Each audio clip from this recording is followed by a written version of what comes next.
27 years after it didn't entirely light up the box office, we re-examine, and in my case, examine Eddie Murphy in Vampire in Brooklyn. I'm Chad. And I'm Matt. You're listening to episode 46 of We Used to Talk About This at Work.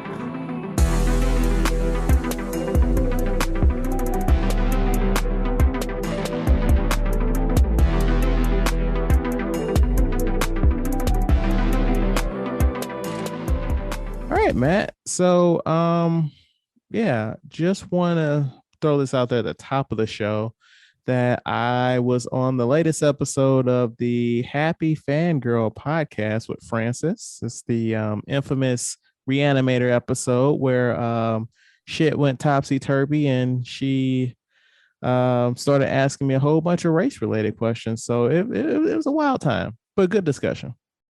Yeah, shout out to Frances.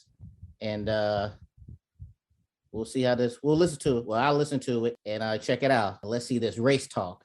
Let's see if Frances, is she an ally or not? I mean, if she wasn't an ally, I would not have invited her on this podcast.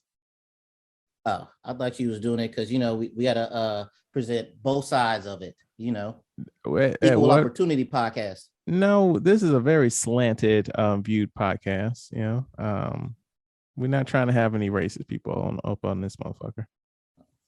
And they say controversy creates cash. All right. I mean, I guess what's the term? Cutting our nose off for our face. So what's that expression? It's cutting our nose, the spot of our face. Yeah. Yeah. But anyway, so we're back this week with two guests. We'd like to welcome back Laurent. How you doing, man? I'm doing great. How y'all doing? We're good. We're good. And also, we'd like to introduce Caesar. How's it going, man? Oh, well, life is good. Life is good. Thanks, y'all, for having me. Thank you for agreeing to come on. So, the three of you, Laurent, and Matt, know each other. Why don't you tell the audience how? All right. So, at one point, three of us were roommates together and shipmates together in the Navy. 4 years, I believe, we all spent together. Wow. Almost. And it's crazy to think that we're still friends because, well, not me, but them two had a little altercation. And I know Laurent alluded to it on the last time he was on about a physical altercation. And now we have that person to rebuttal to see if Laurent told the story actually how it happened. Well, remind us what the story was, because that was like 40 episodes ago. Basically, what happened was I had a certain space in the house, in the apartment, and it was mine. It was my bubble, and everybody agreed it was my bubble. I paid rent for this bubble, and the gentleman that Laurent is decided that he was going to partake of my bubble unasked, and I'm like, get up, this is my bubble. He thought he was big and bad, and decided to not get up. So before we go too far down on this, when you say bubble, what do you mean by that? So the bubble was a pull-out pallet. It folds up the pallet folds up into a chair. So a futon. You said pallet. It's smaller than that. Yeah, it folds out into like a little laying thing, but also into a little chair. But it's smaller than a futon. Okay. Yeah. It was small, but it was mine. It was mine. That's all that mattered. And then we turned to fisticuffs, as Matthew likes to say. It was that serious that you balled your fists up against this man. Oh, I knocked him upside the head like 3-4 times. 15 years of this, and this story always makes me laugh. The part that I just realized, and now I feel bad about it, I didn't know he was paying for this spot. That's why it was my bubble. I assumed he was just some homeless guy who just hang around your couch, I was the guy. I thought it was free game. Whoever got there first. No, you paid. Now technically, now that I know that, then it's like he was your roommate. If he's paying, you pay rent to sleep on the couch. Yeah, I didn't know he was paying rent to sleep on the couch.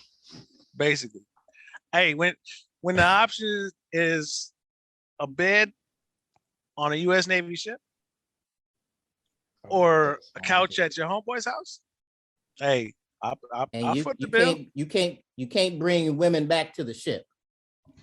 But you can bring women back To the couch.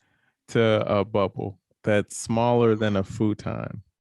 Oh, don't get it twisted, Chad. The bubble was quite small, but it was used efficiently. It definitely didn't lack in character. All right. Well, it's nice to meet you, Caesar. I do vaguely remember that story now. That was the past. This is the present. What you been up to, man?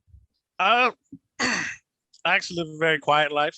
Just So me. you're not getting into fights over couches anymore? No. Okay. Not at all. So right now I'm on vacation. Been but it really just a vacation around the house, a staycation at home, just getting away from work. So what have you been up to on this staycation? I've just been hanging out around the house, working on my motorcycle. It's a new hobby I picked up because matter of fact, I picked the hobby up just because of the fact that being a Navy veteran, all I do is drink. I don't have any hobbies that does not include drinking. So this is my my release from that. My step away from the alcohol. So yeah, I've been working on it, playing around with it, getting it going. It's I like it. It's a new hobby for me. It's good. How long have you been doing that? I bought my first motorcycle about 2 years ago. And I dropped it, meaning I crashed it. I dropped it like a week into it. But so that one has been laid up in the garage ever since. But I bought another one, smaller sports bike, and this one I've been doing good with it. Everybody's gotta lay it down once. Yeah, when you Well, lay that's it gonna be down. my next question. Is that a common thing for like motorcycle people to drop their bike or fall over? They say it happens to everybody at least once. If it hasn't happened yet, you're just waiting for it to happen. When are you going to join a bike club? You mean like a motorcycle club or just a group of people? I mean, Is there a club. difference? There is. I'm about to put all my There definitely motorcycle is. stereotypes in. I want to see you with the little black vest with the logo on the back, like Sons of Anarchy type of stuff. All right. No, that's not me at all. That's not me at all. Motorcycle clubs, you got to pay a fee to be to join them. Now, I do have a Facebook group that I follow that I go out and ride with those guys every once in a while. But Okay. no, I don't plan on joining any actual motorcycle club ever. Okay. So how's your dating life going these days? My current dating life, I'm actually still single. I'm like a habitually single guy. I stay single for long periods of time. I still have female friends that come hang out, that's around all the time. Like I maintain friendships with all my exes, we stay cool. I've always been told that I shouldn't actually like maintain friendships with my exes like it's a bad thing or something like that. And I never understood it. As long as it's you maintain that social distance, what I'm saying, you keep that space. What do y'all think about that?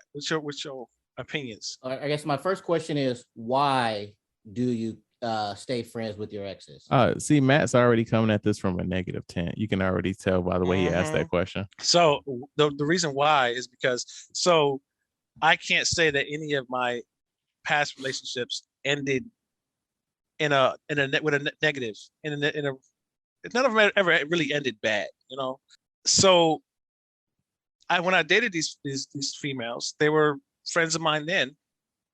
And when I stopped dating them, there's no reason not to maintain the friendship. Like, we're still cool people. I don't hit them up every other week, like, how you doing, So Hey, let me big ask head. this question. So is your dating history just women that were your friend initially and then you started dating, or have there been any people that the way you met them was to date and then it turned into a friendship?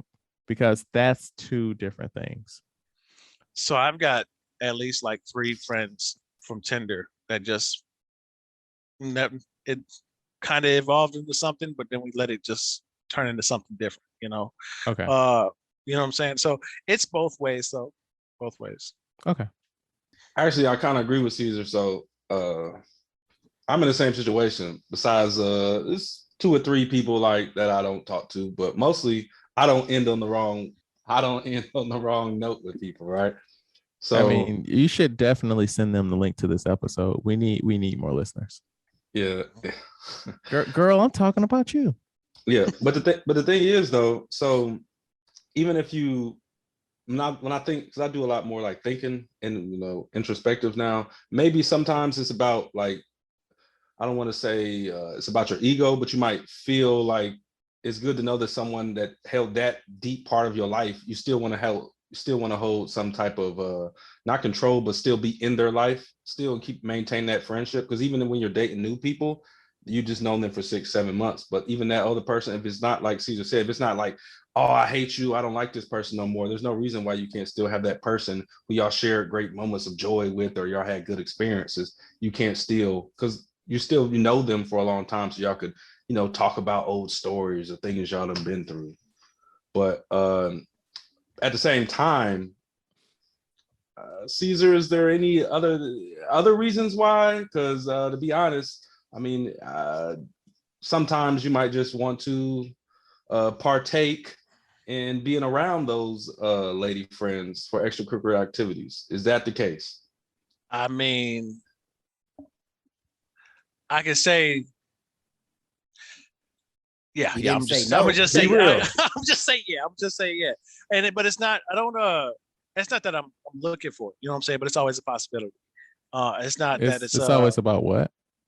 No, it's not that I'm looking for it, but it's always a possibility. Oh, a possibility. Okay. Yeah, and with me being single, like, what does it matter anyway? But I'm not going to give up even if I do get into a relationship, I still, like, I'm not giving up my friends from the past just because something had happened there, I appreciate you having that mindset in theory. In theory, when I get into a relationship, I'm still going to be friends with them, but in practicality, you aren't. Okay, so I was coming at this first, being married, and like you said, you've been single majority of your life.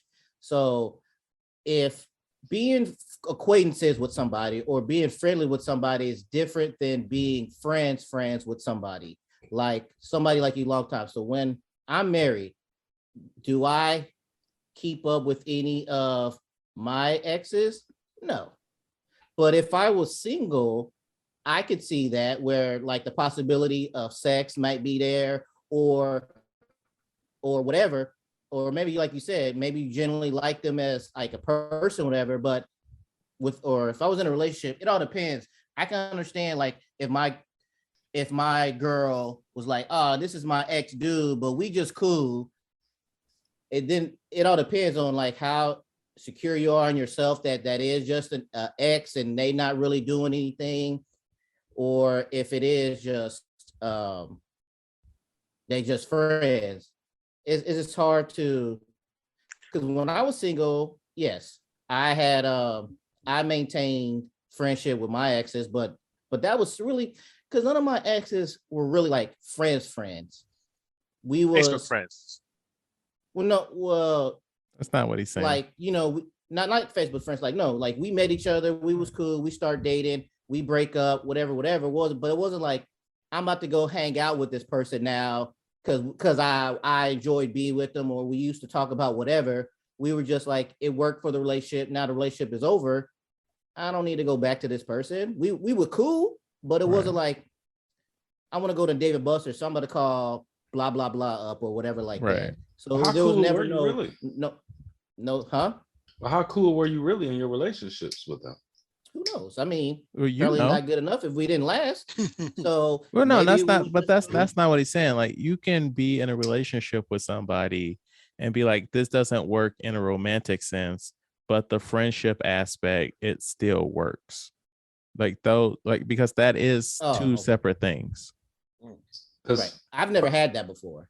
Because personally, in my endeavors, I have people that I could be great friends with. We've had relationships with, but that aspect is dead, but I could still be a good friend with that person. Sometimes the friendship with that person is way better than the romantic side. Right. Like you remember a couple episodes back, we had Fran on. We went on a couple of dates, and then, we were like, this isn't working out. And so I went on and got married.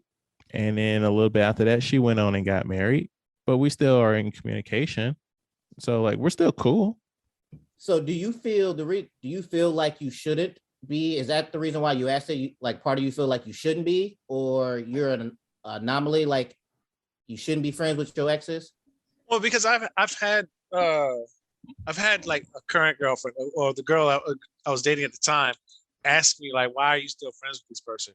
Or if I happen to see one of my exes, and when I say exes, I also include just individual females I've just had relationships with. You know what I'm saying?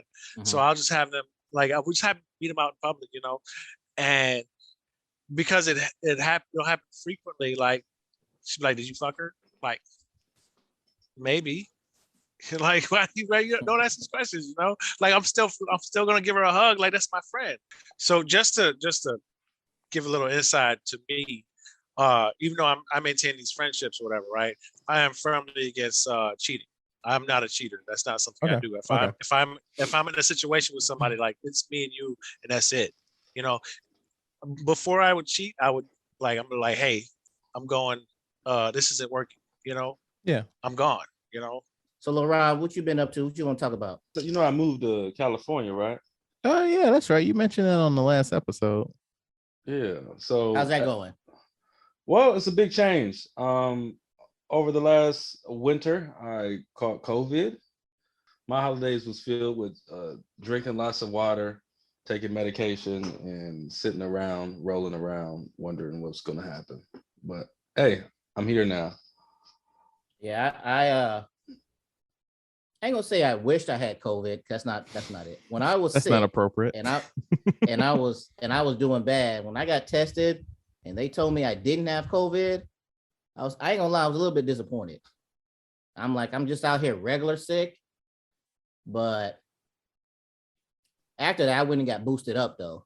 So I'm like, I don't like feeling like this, even though if it wasn't COVID, I don't like feeling like this. I thought I was about to die. I'm glad you pulled through, Laurent. I appreciate you being happy that I'm alive. Hey, how bad was it? It was pretty bad, but what they told me was that it could have been a lot worse. Obviously, I was vaccinated, but I thought it was more than just a common flu. I felt like, how you got a temperature and you feel hot? I feel like I was burning. Like, it was the hottest I ever felt. I don't know what it was, but it felt like I was like 120 or something. And I was just very weak. Even to this day, like I get out of breath easily. Like I'll just walk up a couple of stairs and oh, you still have some residual effects. Huh? Yeah, like people are like, why are you breathing hard? I'm like, did they give you a inhaler? No, I never heard of that. People be getting inhalers based off it. I mean, their respiratory's all fucked up. Yeah, because whenever I used to be big on cardio, running and stuff. Like that was the one thing I enjoyed doing. Listen to some music, go run. I can't do that, so I didn't turn into the weights more often to try to battle this. But I'm very weak. I even kind of slowed down on my smoking and stuff. Like maybe that has an effect on it. I'm sure that's not helping. Not at all. So, but thought, like when he told me the story, the part I laughed at was like he went in there with a mask on.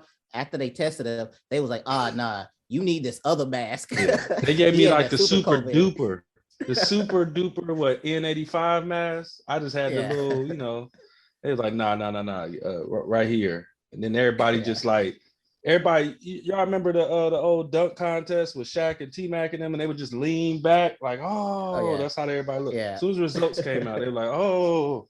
I'm like, I'm just the same person I was 5 minutes ago. Like, you infected. You get out of here. You're not welcome, sir. So, Matt, what you been up to, man? Yeah, I've been busy with my car broke down. Is this your car or the car you bought from Laurent? Both of it's the car I bought from Laurent. So he knew he was selling me a lemon. Finesse. So one day I was driving, and then like I'm stopped at a light. Next thing you know, car just turns off. And I'm like, shit. So then like I had to turn it off, turn it back on. It keeps working. So I'm like, all right, maybe it was just a It was thing. a fluke. It was a fluke. The hiccup. So So then a couple days later, I'm leaving base. I'm in line. Car stops again. I turn off, turn it back on. I drive up a little bit. It does it again. I'm like, shit. All right, I can't be doing this no more. So now, and then this latest thing last week, it was parked. I was about to leave work. Shit wouldn't even turn on now. So I'm looking for a new whip now. I'm down on one car. Oh, you didn't try and get it fixed? Nah, because the JCI is due next month. It ain't no point of putting more money in this car. What is So- that? JCI. Yeah, what are you doing? The JCI is like the inspections that you have to do every 2 years or whatever for your car in the States. Okay. So since I already know it's messed up, I ain't even gonna worry about it. I'm about to just junk it and just get a new one. Junk it or sell it to some other poor fool. Nah, the motherfucker won't even turn on, so I can't even give a test drive now to attempt to do it. No, I had some guys I work with who works as a mechanic. I had him come look at it. He thought it was a battery. He even tried jumping it, and nothing worked. So I'm like, all right. Yeah. Sounds like the alternative to me, but I'm no mechanic. I just I YouTube everything. That's funny.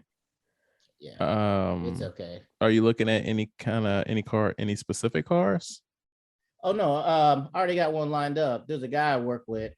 It's a long story. I don't feel like getting the details. But basically, he let me get his car. It's a podcast. If I What bought the fuck are you? What do you mean? if I bought him a bike. All right, so motorcycle. This guy, when I was talking about my car situation, he was like, "You got a bike?" I was like, "Yeah, I got a bike." And he was like, "I trade you the bike for the car," and I was like, "For real?" He was like, "Yeah." I was like, "All right, well, what kind of car you got and stuff?" So then we talked about it a little bit. So then later on that night, I hit him up. I was like, "Hey, were you serious about that?" And the reason is because in Japan, you can't just go off and buy cars like you want to. You have to have a parking spot. So when you buy a car, you will have somebody from City Hall or police or somebody come out and verify that you have a parking spot because, it's so small and everything like that. So the apartment that he lives in, he only has one parking spot where his wife's car is parked there. So he just leaves his car on base.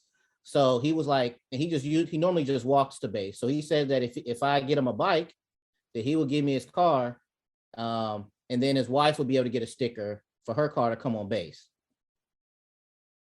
So That's funny. Like, all right, so that's funny to me because I remember being in Japan, my time in Japan, that they had the parking spaces where, like, it'd be like an elevator, like you drive onto it, and you raise it up so that your wife can park up underneath you.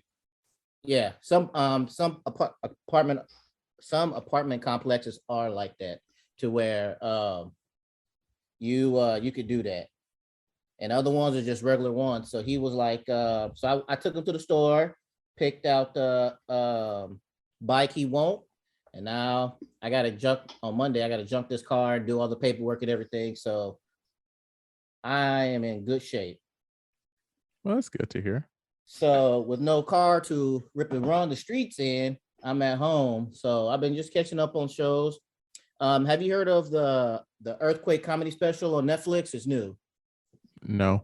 Are you familiar with Earthquake's work? The comedian, yeah. As a comedian? Yeah. Yeah, Chappelle's Home Team? That's what it's called. Chappelle's Home Team. Is this kind of like start doing Comic View? No, it's just basically him. He just spoke for like maybe a minute or so, and then he introduced Earthquake, and he did his room. It wasn't long, maybe 20, 30 minutes. But it's fucking hilarious. I highly recommend it on Netflix to check it out. So they're just using Chappelle's name to open it up, and then we hit with Earthquake.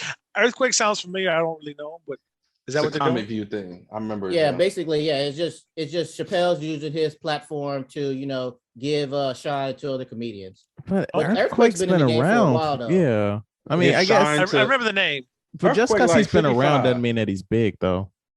Yeah, he's big. So is he though? Yes. He's like 360 pounds. Man. But besides that, I was able to check out Reacher. Are you guys familiar with Reacher? The new, I the new TV show? I'm aware of it. Yes, I haven't seen it, but I know it's based off a book, and then Tom Cruise did like 2 movies. All right, yeah. So this one is real good, and I did some research afterwards.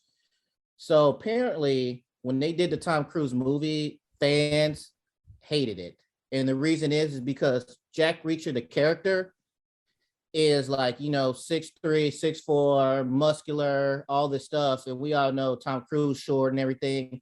So now they went back to the roots, and even the creator of it said he was like he heard the fans' reaction, so that's why they went back to what the character from the book is supposed to look like. And part of it, because he's supposed to, when you see him, you should automatically supposed to be intimidated by him. So, but it was real good. I enjoyed it a lot. I hope they come out with more. And it's on Amazon Prime. Yeah, I think he got renewed for a second season. Yeah, I recommend that too. It's real good. I think it's not 8-9 episodes, maybe, if that. Okay. But Chad, what you been watching these days? So I'm 4 episodes into Inventing Anna. Are you guys familiar with that? Yes. I've never heard of it. Laurent? I've never heard of this show. Okay, so this is based off a true story about how this she says she was like a Russian heiress. She scammed a lot of very powerful people in New York. Like, she basically came to America with nothing, and she like talked her way into like the highest 1% tier of New York and got them to start giving her money and stuff. And this story follows like in flashbacks, like how she was able to do these things. But was this based on a true story? Yeah. I But think I may have heard something about it. In the present, she's in jail. So like that story is really interesting, but I'm not really digging the show that much, because instead of just being about the woman and her like adventures like scamming people, it's about like a reporter that they made up. So that's our lens into the story. And so they gave the reporter some stuff like her editor hates her and she's pregnant, but she doesn't want to accept that she's pregnant. And it's just like all this extra shit that's just taken away from what's interesting about this story, So now I want to say, what is your thoughts about TV shows, streaming platforms giving money to these quote unquote bad people just to get their story? I know people are upset about the people who she scammed were upset that Netflix gave her 300 some thousand or something like that to get the rights to her story, and they got swindled out of millions of dollars. And now it's her story though. But the thing is, I'm sorry to step on your toes. Hold on real quick. The Tinder, that movie about the Tinder guy, he's trying to get a deal and stuff. So like, how do you guys feel about these companies? I don't say rewarding these people, but basically rewarding them for the quote unquote bad stuff they did. I thought there were laws in place that said you couldn't profit off of your crimes.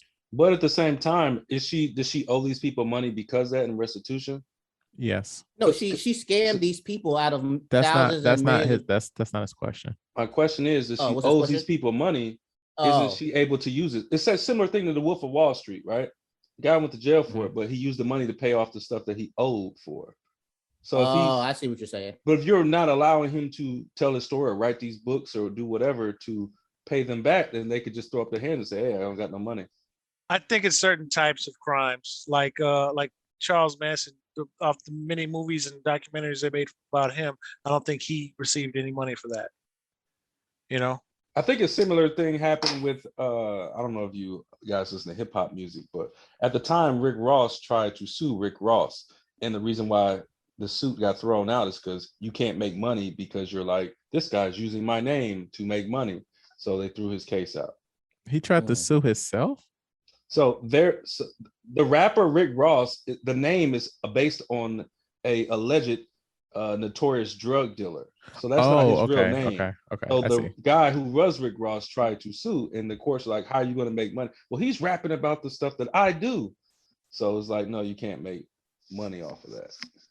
Gotcha. Okay. I was just curious to get your thoughts on that. What's your thoughts on it? Matt is against until you just laid out a good argument. Well, I don't know, because I'm like, once when I read the story of one of the people that she swindled, I was like, yeah, that is messed up. That you guys, Netflix gave her the money for her story, and then she didn't even pay the other these people that she swindled. So I thought that was kind of fucked up. But like you said, I don't know. I haven't watched it to see if she's supposed to pay these people back, or if it's just water under the bridge, or I mean, she went to jail. Spoilers: she's in jail right now. Oh, okay. Yeah, she could use it to pay those people. You're still gonna probably owe people money, and that could be your case. How am I going to pay them? Right. Paying lawyers and stuff like that, probably. Inventing Anna is on Netflix, and I also checked out Fresh on Hulu. The biggest star in that is Sebastian Stan, the Winter Soldier. And it started out, actually, it's kind of funny that you were talking about dating Caesar, because it starts off as like a modern rom-com.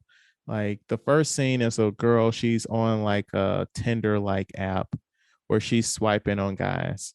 And then she is about to go in on a date with some other guy, right? So like light commentary on our swiping culture, right? We have a date lined up, but we're still trying to see what else is out there. And the date goes horribly because the dude's an asshole. And randomly she meets Sebastian Stan like at a grocery store, like old school, and they really hit it off. And he's like, hey, let's go away for the weekend after they've been dating for like a couple of weeks. And instead of taking her where he said they were going to take her, he takes her to a house in the woods. This is a really nice house, and he drugs her. I know I sent the trailer for this movie to Matt. Have either of you guys heard of this before? Fresh? No, Yeah. I've never heard of this one. I'm not fully aware of this. Is it a chick flick? Sound like chick flick from your description. Well, I said that it starts off as like a modern rom-com. So the trailer, it intentionally doesn't show what this movie's actually about, and it just promotes that part of the movie, and it just alludes to like some other shit's gonna happen. So I'm gonna tell you this other shit because it's insane, and it made this movie not good. So he takes her to his cabin in the woods, and he drugs her, and she wakes up chained up. And he's like, hey, so here's the deal. I find women online or wherever, and he's a doctor. He removes their body parts, and he basically sells human meat to rich people. Meat. That took a turn. Yeah. So is it told that this is a thriller? This in reality, we're watching a thriller now. Yeah. So like it's a huge tonal shift. Like once she gets to the dude's house. Yeah. And so that's kind of where the movies start to slowly fall apart. Like she tried to escape a few times, and then she's like, okay, my strategy is to like regain his trust. And so she starts like, oh, can you tell me what human meat tastes like? And he starts cooking for her and all this shit. And it's just not a good movie. It started out pretty strong and interesting. No, she ate it a couple of times. Well, she like, this shit is fire. She's like, she was like, it's good. But then when she got back to her cell, she vomited it up. And I was like, nah, girl, like you ate that stuff. You all in. You Hannibal Lecter Jr. What was kind of fucked up is that she has a black best friend. And once she stops like texting her, she does a little investigation. And apparently dude is married, and the wife is in on it too. So they capture her. And so dude, Winter Soldier. Wait, go back on that. So the wife, her black best friend's Winter wife. Soldier's wife. No. Oh, okay. Gotcha. Yeah. Winter Soldier's wife is in on it. And so when the black girl goes to like try and find out what's going on, she's like, hey, I think your husband was messing with my friend, woman to woman, and the lady was like, I don't know what you're talking about. And then, she knocked the shit out of her. Basically, Winter Soldier fed white girl some of her black best friend, and she didn't know it. Yeah. Wow. Yeah. Dark meat. I don't like this movie just for that part. Yeah. I mean, for the longest they wouldn't reveal if he killed her or not, and I was like, I am gonna flip shit if this girl if they killed the black girl, but they keeping these white girls alive. But yeah, no, it wasn't that good. All right, so Bel-Air, are you guys caught up? Yes, sir. Yes. Dean Cain, sir. Okay, I have not seen a single episode. Wow. Life gets in the way. so basically, it is you're familiar with like the Marvel movies, right? Yes. So we got the multiverse of madness coming up, and they're gonna be jumping to different universes. Absolutely. I watched all the TV shows, all the movies. I'm in there. So think of Bel-Air as that, like, the Fresh Prince universe. This is like one of the fucked up universes that they hop to. Got you. Yeah. So episodes 4 through 6. I have some thoughts, guys. Like there's some storylines that I'm kind of getting tired of in this show. Like Lisa. Yeah. Yeah. I'm Yeah. uncomfortable with this. I don't. Yeah. How I is don't know. that Go ahead. Go ahead. Say your thoughts. So like, actually, let me roll back for half a second. The woman that's playing Aunt Viv, it feels like she's doing an impression of the original Aunt Viv and Michelle Obama, like every time she speaks. And I don't know if that's her actual voice or if that's just how she's carrying herself, but it's really distracting every time that woman talks. I don't like it. All right, I see that. I don't see the Aunt Viv I agree thing with Michelle you. Obama. Yeah. Then like this whole thing with Will's friend Trey, when he was hating on him for wanting to stay in Bel-Air, and I'm like, fuck why? Trey. Right, like why would you want to give up literally everything at your fingertips to go to fucking Philly? Go back to Philly. Like, what the fuck is that? I don't know Because this, but I found myself yelling at the TV. Yeah, because young dudes, they all about they repping their hometown and this is everything.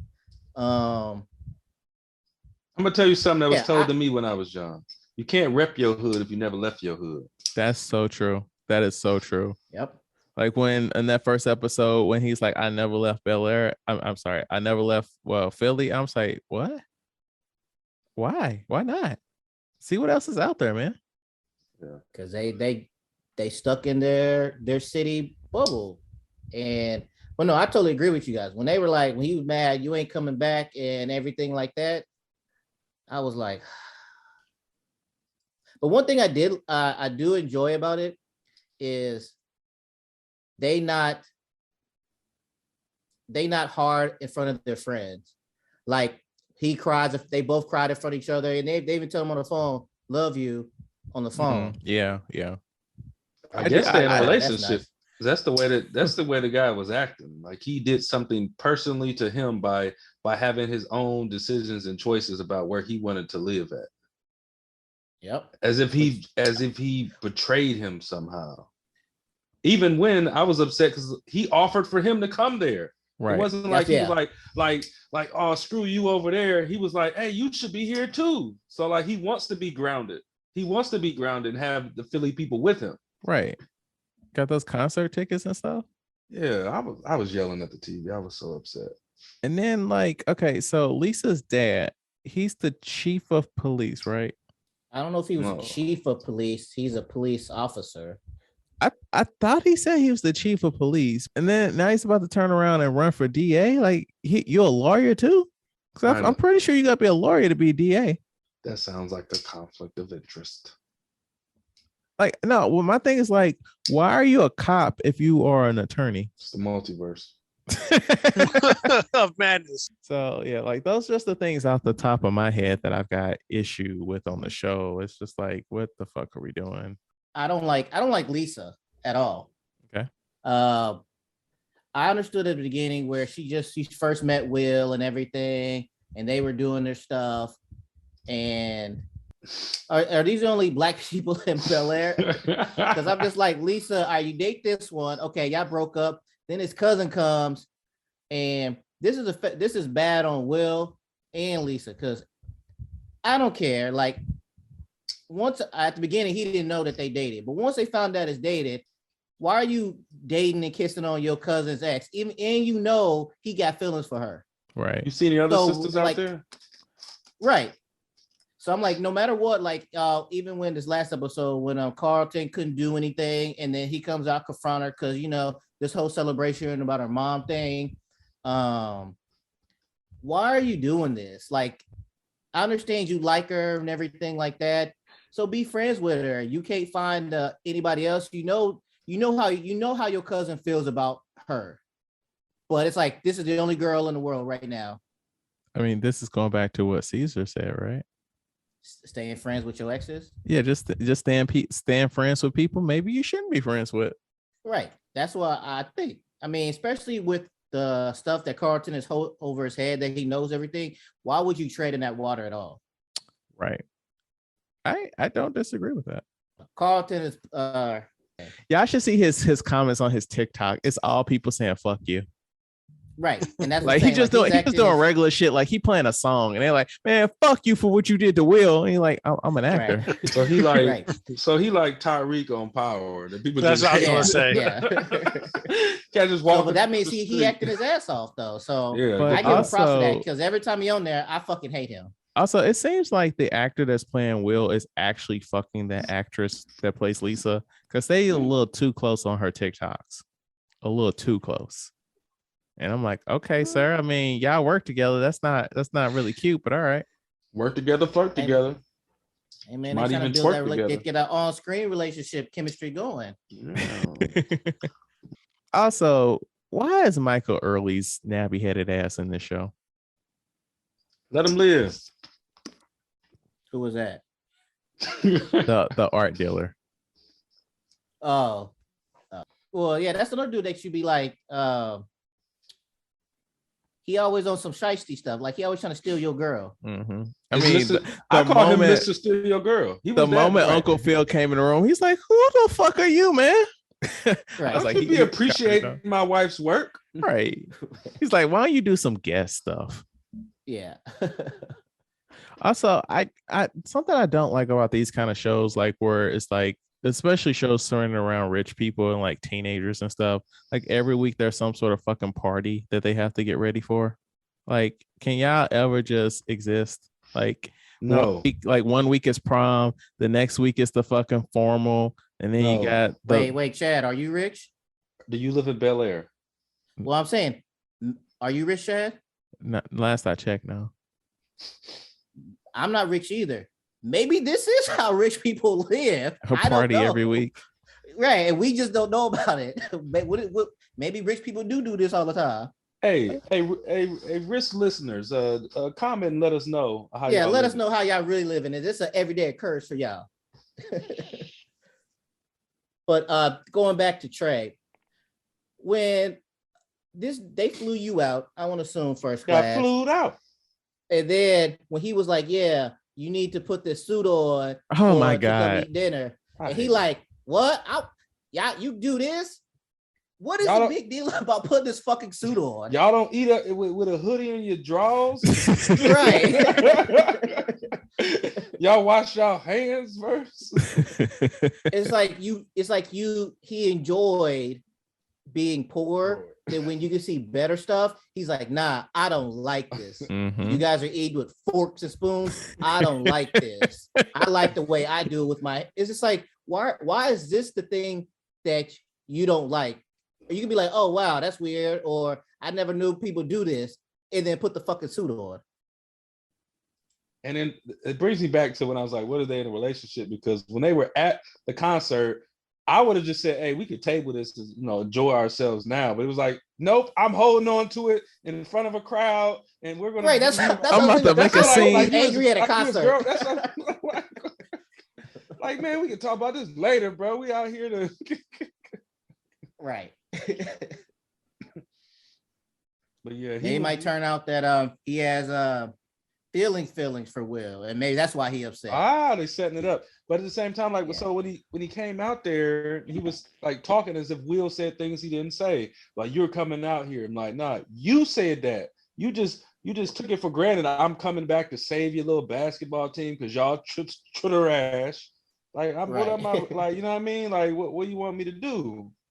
I don't know. Somehow, like, watching this show, it made me feel for where Will was coming from. He called himself trying to protect his friend, but now he got a better opportunity. And when he's trying to, flourish in this opportunity, it seems like not only his friends are trying to bring him down, his own family. Right.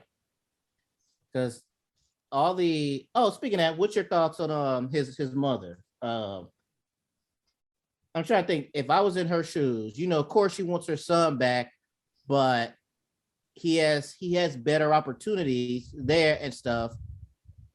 And he's not like 12 or nothing anyways. Like, he's about to be a grown man. He needs to be setting up for his adulthood soon. I'm assuming 16, 17, getting ready for college. Like, he's getting right, but just like she said that he was getting scholarship opportunities and scouts looking at him in Philly though too. But now it's the same reason. Like, there's a lot more scouts. We're in LA over here. Like, I mean, what are we doing here? Right. Like, I saw a thing on Reddit where there's a theory that in this new universe, Will's mom is not his mom, and it might be Viv. Because, like, there's something going on there. Like, when Phil stopped Ashley and Hillary from talking about, like, them having a falling out, like, there's some weirdness, like when the two sisters had that FaceTime call. Right. So something's there. And that's gonna be weird because now Will and Mama light skinned, Uncle Phil and Bear, they black. I'm not saying that Phil is his dad. Oh, like somebody else? Or like, I see what you're saying. Yeah. Like his dad that left. Man, I can't wait till when they do that scene. Why don't he love me, man? Man, that's gonna be fire when they do that. They gonna, because they're gonna make it extra spicy because it's a drama. But when they do that scene, it's gonna hit. It is. Is this show gonna be like a one-off season, like one season and done? It better not be. No, it was renewed for 2 seasons, so there's gonna be at least 2 seasons. No, seasons 1 and 2. So it probably is going to get a third, but it's guaranteed 2 seasons. It's a good show, but it's very different. So, like, manage your expectations. This is not the Fresh Prince of Bel-Air we grew up with. You gotta see it's a totally different show. I ended up getting Peacock, and it's the only show I've watched on it. So, trying to think, is there anything worth talking about on Peacock? Let me know, because that's the only thing I've watched on there. Nothing I can think of. This has nothing else to do with it. I just want to give a shout out to Coco Jones. She played Hillary. She's fine as fuck. Oh yeah, that's all I'm talking about. Let's see what else she been in. I don't know nothing else she been in. All right, this week we talk Vampire in Brooklyn. For centuries they have roamed the earth, fearsome creatures of the night, endlessly seeking to satisfy an unyielding hunger.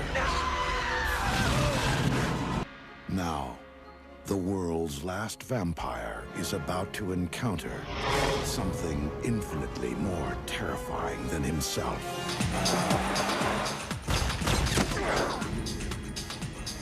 Brooklyn.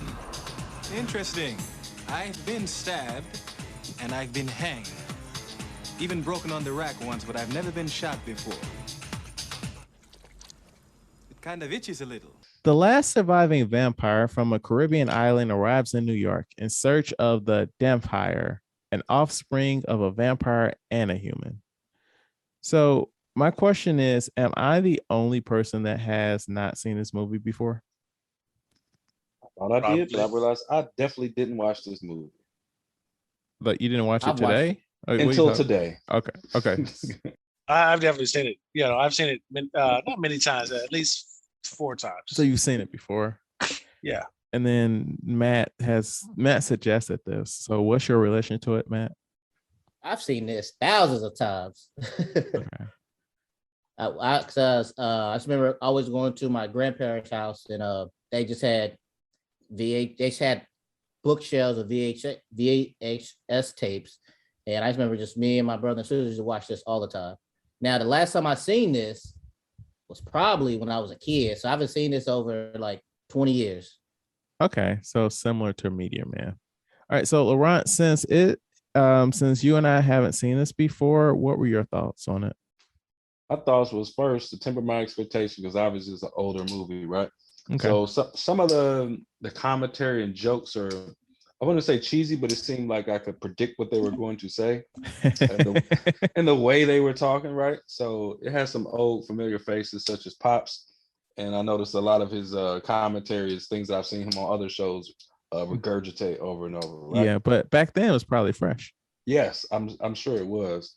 Moving into the storyline, I also see how I didn't realize that Eddie Murphy does all the different characters like he did in Nutty Professor and such. So some of the bits were very refreshing, especially when he played the preacher.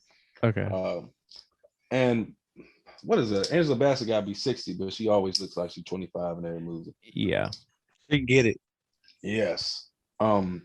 So moving on with the whole story and premises, I was first trying to realize, is this a comedy or is this a drama? But it's obviously a comedy. It's a horror comedy. Yeah, horror comedy.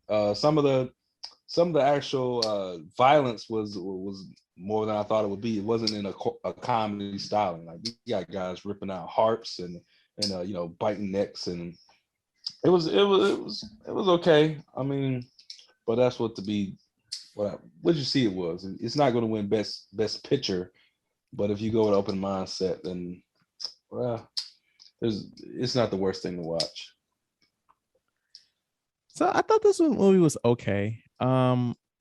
Wasn't exactly sure what to expect. Like I knew this was like around that time where in the 90s, Eddie Murphy wanted to be a little bit more serious. And so those movies were a little hit and miss when he was, because he started off with his like raunchy comedy phase, with Beverly Hills Cop 1 and what was that other one he did in the 80s? Like 48 Hours. 48 Hours. Like that. And then like it kind of tempered down like in the mid 90s where he was like, yes, I want to do more serious things like Boomerang and stuff like that. And then he just never escaped that fucking kids movie era until like just recently with like Dolomite Is My Name.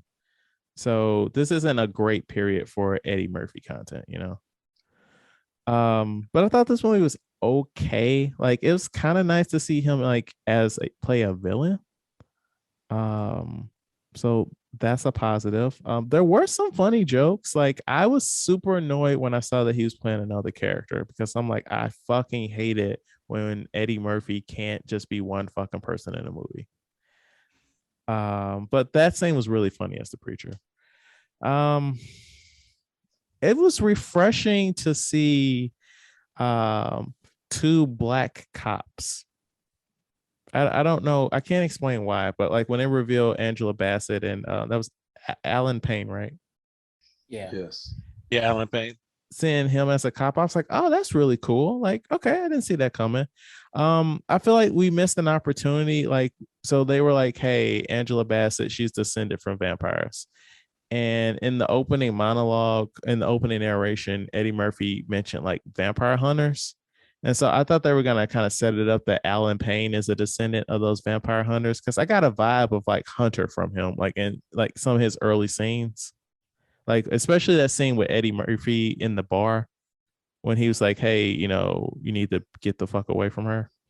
I got like, okay, it's going to be revealed that he's a hunter and that's how he's going to kill Eddie. I mean, he didn't even kill Eddie, but but it was an okay movie. Like not something that if I'm in the mood for a horror movie, this will not be something that I think of, but this movie is all right.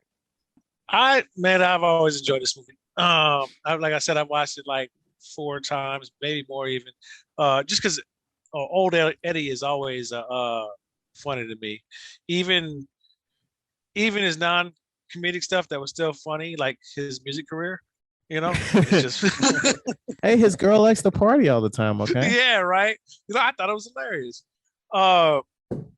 And I always enjoyed Eddie Murphy playing 5 different characters in a movie. Like when he played the Italian guy, y'all noticed that was Eddie, right? Yeah. The Italian guy. So for me, I was like, that's so funny. I think the man's hilarious. I really enjoyed the fact that he was a villain because you don't ever get to see Eddie Murphy as the villain, and it was a more serious role because the what was the vampire's name again? Maximilian. Max. So Maximilian stayed serious character. He didn't do any of the comic relief. It was everybody around him. I believe Julius Kadeem Hardison. Mm-hmm. I believe he was like the center point of the movie for me. He was like hilarious, I would have liked to have seen a sequel with him. Like they kind of seemed like a setup. They alluded to it. Yeah. They alluded to it, and I would have liked that too, man. The man's he's funny as anything. But I definitely enjoyed the movie. It was great watching it. And yes, so my thoughts is I still enjoy it, but I just remember as a kid liking it a lot more than I liked it when I watched it this time. Like Cedar said, I enjoyed it when I enjoyed Eddie doing different characters in every movie he's ever done, except for Norbit. I didn't like that at all. But him playing the preacher, an Italian guy, and everything like that, even Coming to America, the first one, second one. Yeah, I was about to interject. So you appreciated him playing 15 characters in the second one? No, that's what I'm saying. The whole movie is trash. So we're gonna put that with Norbit. But yeah, and Eddie in Nutty Professor, he was great doing all that. But yeah, everything Kadeem, like that was like everything he like was great doing there. Of course, the special effects and some of the other stuff, this was what 95-ish. Yes, 95. Yeah. So the towards the end of the movie, when after he makes her a vampire and everything, it's kind of like that's the part where it should be like ramped up, but I was kind of like felt to me kind of like it dragged. But like Laurent said, Pop's doing Pop stuff. But overall, I still hold it up as a good movie. It's not as high in my opinion now as me watching it now, but it's still a good movie. I'll still recommend it. I'll wait because I have some information, but I'll say that for the trivia stuff. Oh, are you trying to steal my job, Matt? Well, well, I did after I watched it. I was like, why? Like you said, why wasn't there a second one made with Kadeem? Oh, I said I couldn't find an answer to that. No, I said in the intro, like this movie did not. It barely made it. Didn't it came very close to just making its money back. Like it didn't make enough money. Okay. Yeah, I still recommend this to everybody. It's a good movie. Okay. Anybody have any other points before we push forward? No. I'd never realized the movie was directed by Wes Craven. That's I don't remember that either. Yeah, that's pretty wild to me. Like, interesting though. Yeah, this is I think Charlie Murphy executive produced it. He also co-wrote it. Okay, so what do you guys think the Rotten Tomatoes is on this movie? Once you said they didn't make a lot of money, that makes me think low. But then also, you have people like stuff like this usually become a cult classic or whatever. So I'm going to go in the middle and say 49. I'm going to say 37. If he said 49, I'll say 57. All right, so let's temper our expectations. Don't go above 20. Oh, Damn. Lord. It was cheesy, but damn, I know. 18. I'm gonna get that thing about a 13 and a half. Don't do that. Go with 10. Yeah, give me a solid number. 13. So very close. And what'd you say, Matt? You said 10? Yeah. So the Rotten Tomatoes on this movie is 12%. And the audience score is 31%. So even the audience thought it was trash. Man, they haters. The Eddie Murphy fans thought it was trash. I mean, I didn't put this in the trivia stuff, but like Eddie's heart really wasn't in this movie. Like this is the last movie he did on contract for Paramount. He was ready to fucking go. He wasn't really showing up to set. He was being difficult during production. Like he didn't give a shit. Didn't know that. All right, trivia time. A criticism of Eddie Murphy's career is that he portrays too many characters in a single movie. Of the following, which did he play the second most characters? A, Coming to America. B, The Nutty Professor. C, The Nutty Professor 2. D, Coming to America 2. So not which one did he play the most characters, which one did he play the one below that? Coming to America. I'd say you saying 1 or 2? One. Okay. I'd say Nutty Professor 2. Let's count this out.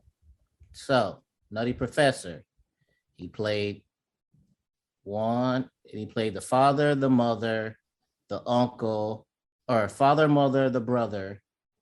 I don't remember any side characters that he played in that.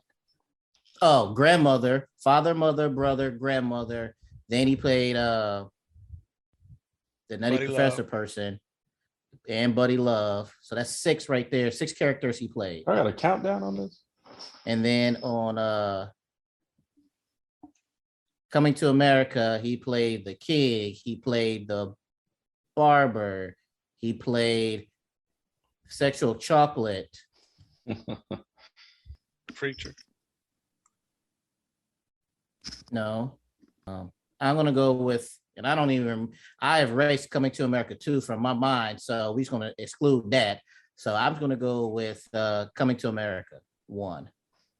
So you and Laurent said Coming to America? 1, yes. Yeah. Okay. And then Caesar saying Nutty Professor 2. 2. Oh, I forgot about that. I don't remember that one that much. Okay. So I'll break it down like this. Coming to America 1 and 2, he played 4 characters. So that's tied. And the Nutty Professor 1, he played 7 characters. And the 7? Yep. In the Nutty Professor 2, he played 8 characters. Oh. So the answer is B, Nutty Professor Nutty 1. Professor. Yeah. All right. All I remember is what Janet Jackson was in the second sequel. one, right? Yeah. Yeah. All right. Let's run through this trivia real quick. So Sonia Davis, Angela Bassett's stunt double, died in an accident on set. What stunts did Angela Bassett do? I'm trying to think, what were they doing? I don't remember her getting too violent. Let me look this up. I knew this for 1 second and then it escaped my mind. The only thing I can think of is when she first I don't remember. She fell to the floor and found the casket. Oh, yeah, maybe that's it there, yeah. A 42-foot fall backwards. She bounced off of a huge, so it probably was that. Well, I don't know. It says she bounced off a huge airbag that was meant to cushion her landing, but she basically just slammed right through it. Did she get thrown out the window? Where did she fall again? While not killed immediately, she sustained critical injuries and passed away after 2 weeks clinging to life in the hospital. What was the scene? I'm trying to think. Her mom and her family came to visit on set, and that's when she died. Dang. Oh, damn, that's even worse. In front of your parents. Says Family. Sonya had to drop into the alley from the top of the building. I don't remember that. Maybe they cut the I scene. don't remember. Probably a scene that was entirely cut out because the stunt got Yeah. too dangerous. Yeah. Yeah, that's unfortunate though. Eddie Murphy wanted Jada Pinkett to play Rita, but she turned down the role. She would later star with him in The Nutty Professor, which was his next movie. This is Eddie Murphy's first movie in which his character gets killed. This is Angela Bassett's second vampire movie. She previously starred in Innocent Blood, and later on, she would play a vampire in season 5 of American Horror Story Hotel. Yeah. So this is the part where we ask you guys if you want to plug anything. And I just want to reiterate my plug from the beginning of the episode. I was on the latest episode of the Happy Fangirl Podcast with Francis. This is season 2, episode 9, Reanimator. So please give a listen. But did either of you guys have anything you wanted to plug? Well, before we do that, I just want to say, even though this movie didn't make any money, Eddie Murphy, right after this, did Nutty Professor, made a lot of money. Wes Craven, right after this, did Scream. So they got their money later on. So in the end, it worked out for them. movie. Yeah. But yeah, back to what you're saying. Is there anything that you guys want to plug? I'd like to plug my favorite podcast. We used to talk about pod. You can find it at any one of your favorite streaming services. Yeah, I've never Actually, heard. I've never heard of that fucked up the podcast. name. Yeah. What the fuck are you doing? If we were paying you for promotion, we would not pay you for that. Here, do it again. Wait, what's the name? We used to talk about this at work podcast. You said you claim to listen to this shit every week. I do. I've out of 40, how many episodes is it? 40 something? This is I've 40. What? I'm sitting on about 37 episodes, 35 episodes. Okay. You can find me on my Instagram at LDOTGREEN. I'm not really hawking nothing, just living my life. I'm not really got nothing to plug. But I'm probably I got a lot of catch up to do on the podcast. I ain't gonna lie. But yeah, thank you so much for coming on, guys. It was nice to meet you, Caesar, and it's good catching up with you, Laurent. It has been over 20 episodes since you've been on the show. I think, going off the top of my head, I think you were last on episode 21, if I remember right. Y'all rock with me, man. I'm available now, Yeah. You got good availability for me, but I don't. We don't care about Matthew. Yeah. But he changed up on me. Mm-hmm. Once I started making this good money, man, I had to, I'm not like Caesar. I don't keep in touch with people because I like them. I switch it up all the time.